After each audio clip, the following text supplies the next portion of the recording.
11वां अध्याय विश्व रूप दर्शन योग है। 10वें अध्याय में श्री कृष्ण ने प्रधान प्रधान विभूतियों का वर्णन किया है। अर्जुन का इससे मोह नष्ट हो गया, किंतु प्रश्न किया कि आपने जो कहा उसे वह प्रत्यक्ष देखना चाहता है। अर्जुन ने उस रूप को देखा तो कांपने लगा। प्रश्न उठा, बौद्धिक स्तर की जानकारी सदैव धूमिल रहती है, लेकिन वह यथार्थ के लिए प्रेरणा देती है। अर्जुन ने पहले ही श्लोक में स्वीकारा कि वह ज्ञानी हो गया है। आपका अविनाशी प्रभाव भी सुना। मैं आपके ऐश्वर्य स्वरूप का दर्शन करना चाहता हूं। अर्जुन, क्योंकि तू मेरा सखा और अनन्य भक्त है, अतः निवेदन स्वीकारा। कृष्ण कहते हैं 5वें श्लोक में 11वें अध्याय के कि मेरा सैकड़ों तथा हजारों नाना प्रकार वर्ण तथा आकृति वाले दिव्य स्वरूप को देख। अदिति के 12 पुत्रों, 8 वसुओं, 11 रुद्रों, दोनों अश्विनी कुमारों को और 49 मरुद गणों एवं आश्चर्यमयी रूपों को देख। किंतु अर्जुन कुछ देख ही नहीं पाया। कृष्ण रुके और कहा, बौद्धिक आंखों से तू मेरा दर्शन नहीं कर पाएगा, तो मैं तुझे अलौकिक दृष्टि देता हूं। उससे मेरे प्रभाव और योग शक्ति को देख। 9वें श्लोक में कहते हैं, यहां पर संजय धृतराष्ट्र को बता रहे हैं कि महायोगेश्वर हरि ने इस प्रकार कहकर उसके उपरांत अपने ऐश्वर्य रूप का दर्शन करवाया। जो योगी है और दूसरों को योग का दर्शन प्रदान की क्षमता रखता हो, वही योगेश्वर है। अतः सब पापों के नाश के साथ सर्वस्व का हरण करके अपना स्वरूप देने में जो सक्षम है वह हरि है। सब प्रकार के आश्चर्यों से युक्त सीमा रहित विराट स्वरूप परम देव को दृष्टि मिलने पर अर्जुन ने देखा और संजय ने देखते हुए धृतराष्ट्र को बताया, हे राजन, आकाश में एक साथ हजारों सूर्यों के उदय होने से जितना प्रकाश होता है, वह भी विश्व रूप उन महात्माओं के सदृश कदाचित ही हो। यहाँ श्री कृष्ण महात्मा हैं, योगेश्वर हैं। अर्जुन समस्त जगहों को श्री कृष्ण में देखता है और सब एक जगह स्थित हैं। यहाँ पर अर्जुन का सभी शंकाओं का निवारण और सादर परिणाम की स्थिति में आना। अब अर्जुन परिणाम से सादर परिणाम की तरफ आ जाते हैं। इस श्लोक में अर्जुन ने स्वीकार किया कि संपूर्ण देवों को, अनेक भूतों के समुदाय, कमल के आसन पर बैठे हुए ब्रह्मा को, महादेव को, संपूर्ण ऋषियों को तथा दिव्य सर्पों को देखता हूं। यह प्रत्यक्ष दर्शन था, कोरी कल्पना नहीं। किंतु ऐसा तभी संभव है जब पूर्णत्व प्राप्त महापुरुष हृदय से दृष्टि प्रदान करें। यह साधना गम्य है। इस प्रकार संपूर्ण इंद्रियों में पूर्णतया समर्पित होकर श्री कृष्ण को इस रूप में देखकर अर्जुन उनकी स्तुति करने लगा। आत्मा का स्वरूप का प्रश्न अर्जुन उठाता है। शशि और सूर्य प्रतीक हैं, कृष्ण का तेज ही संसार है। अब सब देखकर अर्जुन को भय हो रहा है। सब तरफ प्रकाश देखकर दिशा भ्रम हो गया हूं। वह भीष्म, द्रोणाचार्य और कर्ण को श्री कृष्ण में समाते हुए देखता है।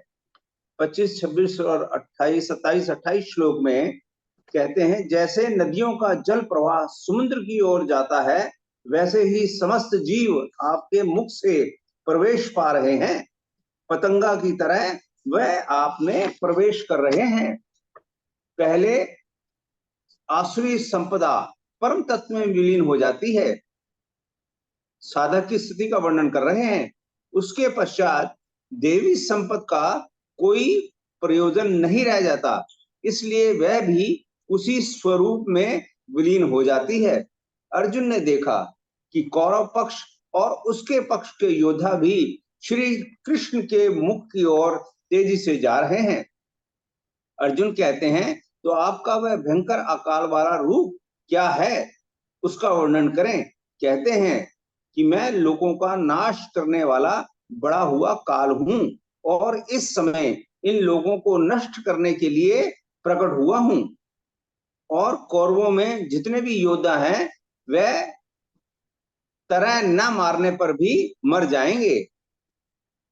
इसलिए तू युद्ध के लिए खड़ा हो, यश प्राप्त कर, शत्रुओं को जीत।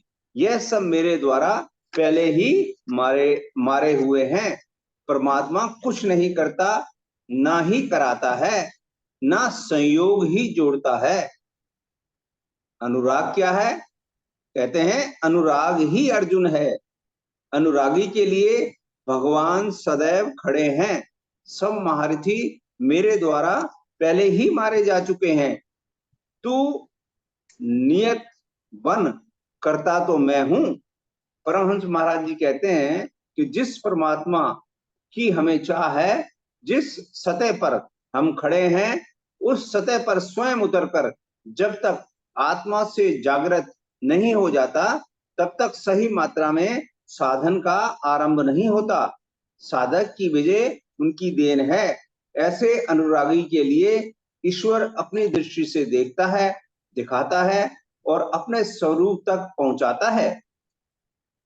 अज्ञान से आच्छादित मन ही धृतराष्ट्र है, लेकिन मन संयम के माध्यम से भली भांति देखता, सुनता और समझता है। अर्जुन का प्रत्यक्ष दर्शन उसकी आंतरिक अनुभूति है। आप ही परम धाम हैं, अनंत स्वरूप और सर्वत्र हैं। आप ही वायु, यमराज, अग्नि, वरुण, चंद्रमा तथा प्रजा के स्वामी ब्रह्मा और उनके पिता हैं। आप गुरु से भी बड़े गुरु और अति पूजनीय हैं। आपके समान तीनों लोकों में कोई नहीं। अर्जुन पूछ रहे हैं कि जय किसका करें। अर्जुन यहाँ कृष्ण से क्षमा याचना कर रहे हैं, क्योंकि वह भगवान को कभी सखा, कभी यादव, कभी काले रंग से पुकारता था। विराट रूप से मन की मलिनता दूर हुई। संपूर्ण गीता में श्री कृष्ण ने जाप को वर्णित किया। ध्यान मेरा धर, जो अध्ययन करता है, सुनता है, वह ज्ञान तथा यज्ञ को जान लेता है, शुभ लोगों को पा जाता है। अतः अध्ययन अवश्य कर। राधे राधे श्याम मिला दे, लेकिन राधा एक बार शाम से बिछड़ी तो शाम से ना मिल पाई। वह आपको कैसे मिला दे? ओम का जप कर। हाँ, राधा तो हमारा आदर्श है। यदि पाना है तो राधा की तरह विरही बनो। इस श्लोक में अर्जुन कृष्ण से वापस अपने स्वाभाविक रूप में आने की प्रार्थना करता है। श्री कृष्ण सहज हो गए। ये 45वें श्लोक का वर्णन है। शरीरधारी हैं, वस्तुतः अनुराग ही अर्जुन है। अनुराग विहीन व्यक्ति ने ना कभी देखा और ना देखेगा। इष्ट के अनुरूप राग ही अनुराग है। चतुर्भुज महापुरुषों के शरीर और स्वरूप से कार्य करने की विधि विशेष का नाम है। ना कि चार हाथ पांव वाले कोई कृष्ण थे। देवता भी मेरे इस रूप को नहीं देख पाते। सभी लोग संत को पहचान भी नहीं पाते। वस्तुतः संग दोष से अलग रहकर जब आप अनन्य चिंतन में लगते हैं, निर्धारित यज्ञ की प्रक्रिया में प्रवृत्त होते हैं, उस समय परपंथी राग द्वेष काम क्रोध इत्यादि दुर्जय शत्रु बाधा के रूप में प्रत्यक्ष ही हैं। उनका पार पाना ही युद्ध है। जो मित्य काशर ब्रह्म व्यवहार ना मामुनु स्मरण। ओम अक्षय ब्रह्म का पर्याय है। आ अहम सा ओम, जो व्याप्त है वह मुझ में छिपा है। मिल ही ना रघुपति बिन अनुरागा। श्री कृष्ण अर्जुन के संवाद में विश्व रूप दर्शन योग नामक 11वां अध्याय पूर्ण हुआ।